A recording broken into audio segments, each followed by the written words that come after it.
and welcome to Joy News at 6. The news is live on Joy 99.7 FM and Hits 103.9 FM in Accra. In Kumasi, we're on Love 99.5 FM and over 30 affiliates across Ghana's 16 regions, including Badarin FM Bumpurugu, Klenam Radio Bato, Gaskia FM, Techiman and Radio Wawa. Get radio, TV and online content on the myjoyonline.com interactive app for Android and iOS devices. This morning, Kolebu Renal Dialysis Unit remains closed to outpatients despite the Ministry of Health's directive for an immediate reopening. The Honorable Minister have directed the Chief Executive of Kolebu to, as a matter of urgency, make the place open and issue statements to the general public for Ghanaians to know that the place is open. It's been 5 months, 13 days since the closure of the unit, and the majority in Parliament has taken on the Minister of Health, with the Speaker directing he appears before Parliament to provide answers. It's about the lives of our people. Whatever it takes, he must appear. We must program him to appear and to brief us immediately. He can't sit in his ministry and make this statement. He must come to the representative of the people and make this statement formally in the House. Also, presidential aspirants welcome MOU signed with the Elections Committee of the NPP to be of good behavior with barely 24 hours to the Congress, but demand a free and fair electoral process. It is a process. We hope that during and after there will be nothing untoward. In the unlikely event that he does not emerge, he's still committed to supporting whoever emerges as flag bearer on. In business, rating agency Fitch forecasts Ghana would receive a positive rating again if it reaches an agreement with private creditors on the restructuring of its external debt. Details on the Joy Business Report. And later, congratulatory messages continue to pour in for GJ Journalist of the Year, Erastus Asaridonko, as Angel Specialist School International is the latest to appreciate the multimedia reporter. Erastus Asaridonko Multimedia Group for winning the PAV and Sun Journalist of the Year. I am Amiesi Nyamiche Thompson. Details of these and more shortly. Please stay.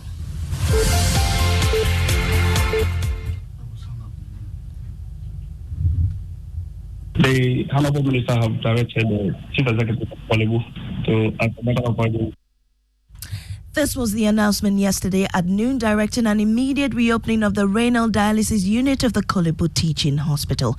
But Joy News checks reveal the facility remains shut, making it 5 months, 13 days since the closure, over a 4 million cedi debt. Sources at the hospital say some measures will have to be put in place first before reopening. But listen to the PRO of the Health Ministry, Isaac Ofei, tell Joy News issues about the debt has been resolved to pave way for the reopening. The Honorable Minister have directed the Chief Executive of Kolebu to, as a matter of urgency, make the place open.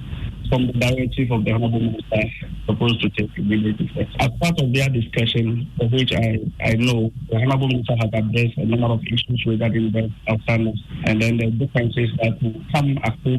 And so they've spoken about it, and it's had a stakeholders discussion. A lot has been done, and we are sure that will be taken care of.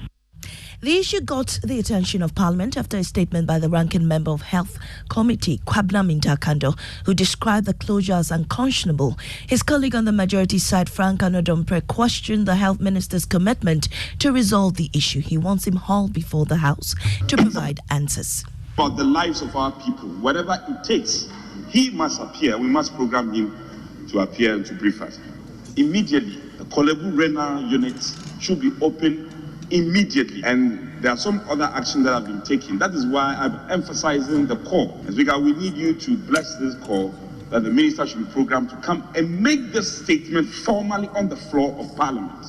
He can't sit in his ministry and engage the media and make this statement. He must come to the representative of the people. Frank Anodompre is on the Health Committee in Parliament. Some NPP aspirants have welcomed the Memorandum of Understanding signed with the party to guide their conduct during, before and after this weekend's Congress. According to them, the move will ensure discipline in the electoral process. They have, however, demanded that the election be conducted transparently to avoid provoking emotions leading to chaos. There's more on this report. First, the aspirants have signed to an MOU to guide their conduct before, during and after the election. Listen to NPP General Secretary Justin Frimpong-Kodua. We're able to get the 4 aspirants contesting all signing an undertaking. And in summary, what they signed to, they don't win. they will not resign from the party to support the winner of the primary. But is this undertaking legally binding? Chairman of MPP's election committee, Professor Mike Ironokwe, explains. Society is not ruled by legally binding laws alone. We are ruled by ideas, beliefs, values, morals.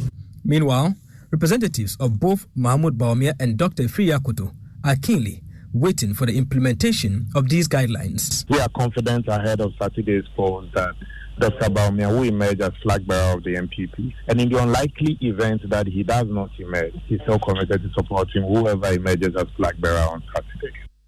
Samuel Imbura with that report, but former NPP National Chairman aspirant Dr. Richard Amwakoba has criticized the undertaking signed by presidential aspirants, calling it unnecessary fuss. The requirements MPP just brought out is much ado about nothing, dead on arrival. And every information we get from rules, committee, whatever, must conform to the Constitution of Ghana. In a related development, founder and leader for Movement for Change, Alan Tremanting, has charged members of his political movement to help ensure his victory in 2024. Speaking at the registration of volunteers in the Ashanti region, Mr. Tremanting said ending the continuous rule of both the NPP and NDC will bring some significant change. Speaking at the first volunteer orientation and registration in Kumasi, leader of the movement, Alan Tremanting, charged members to help put an end to the over 30-year rule of both NPP and NDC. Ghanaians say the 32-year rule of NDC and MPP has not yielded any positive results. We want to move Ghana beyond the duopoly of NDC and MPP. Nana Boachi Yadom with that story. Now, meanwhile, the Electoral Commission is today exhibiting the voter register ahead of the district level election on December 9, 2023. Dr. Bosman Asari is Deputy Commissioner. We are beginning, so people should go to their polling stations and check their names, and so that they can identify where they are supposed to vote in the district level elections on December 19th. Everybody, is for everybody. But for those who just registered, because the registration was done at the district level, they should go and check the polling stations where they were placed so that they can know there exactly.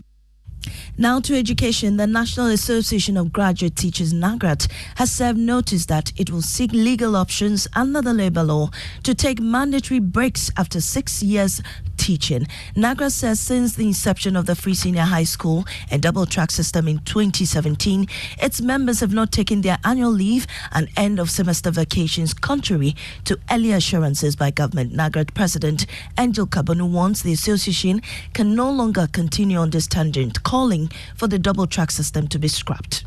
The painful aspect is that the BEC students who will be coming to Form 1 at the close of this year will also be admitted into the double track system. We teachers can no longer continue to operate as beasts of burden, to be carrying the weight of wrong policies and wrong programs of government without even being compensated for it. So we will be meeting our various councils and we'll take actions that are appropriate. Why should it be there when it is giving us so much work?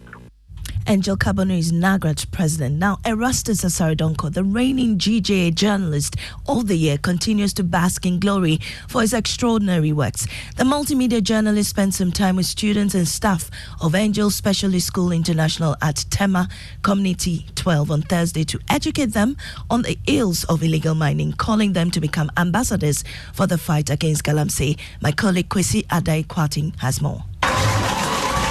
The meeting was to appreciate the exploit of the award-winning journalist, especially in the area of illegal mining. Addressing the gathering, who were full of admiration for his works, Erastus narrated what motivated him to take up the dangerous challenge of exposing ills of illegal mining. We also get poisonous chemicals from mining. Some of those chemicals are mercury, arsenic, cadmium, lead. You've heard of them, right, in your science class? But they are very poisonous if they should get into your system. My question is, what can we do to help campaign against the Galamsey? You know, word spread very fast. So you start spreading the word. So tell your parents in the house, today we watched something, a documentary on illegal mining. It's affecting us. And ask your dad, what can you do to stop? And that's it for the bulletin. In our top story, Kolebu Renal Dialysis Unit remains closed to outpatients despite the Ministry of Health's directive for an immediate reopening. I am Amiesi Nyamiche Thompson. Business is next on the Super Morning Show.